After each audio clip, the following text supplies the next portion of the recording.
One of the most important components of faith is community. And I've just been so blessed to have such a great community given to me, and understanding the similarities and differences within that community. It took me kind of a while to sort of find my voice and to realize that I guess that there was value in what I had to say and what my experiences were. The world has been constructed in such a way that it's almost impossible to challenge. Like when you are in a comfortable position, it is almost impossible to challenge the things that have put you there, and put you there against somebody that has been trampled upon, right? We're starting a movement, we're slowly and surely starting to see, we just did another webinar speaking about the different phases of immigration. So, refugees and stuff like that we're trying to first put down the foundation of education to everybody.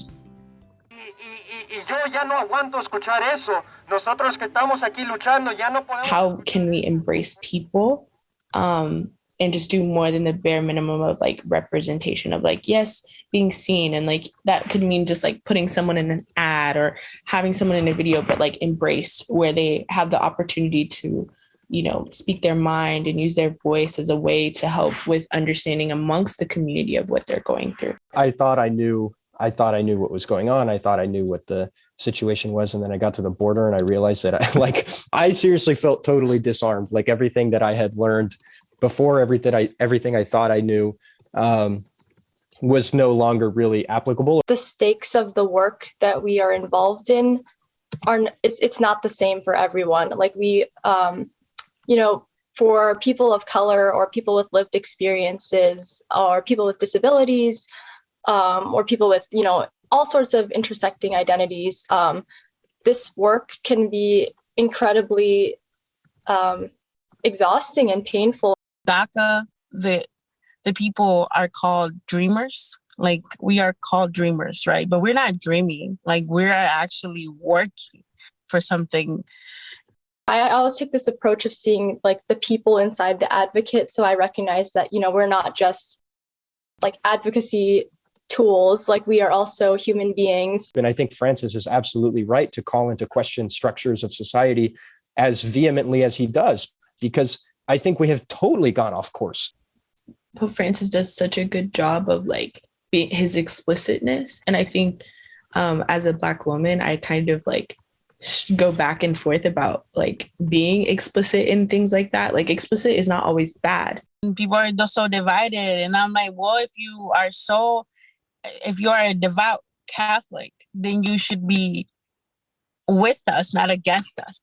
I was very pleasantly overjoyed to see that this sort of space exists. I think it's incredible that Network is also focused on kind of continuing to build, invite people in.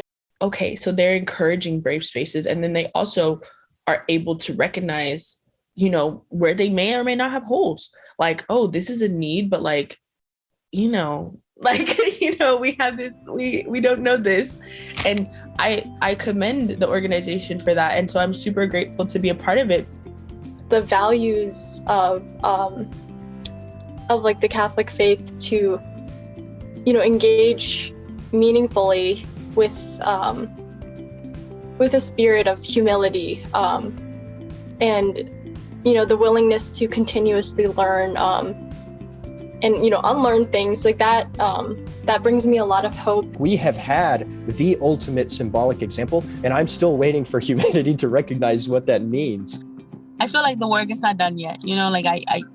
I am grateful for the recognition, and I am happy.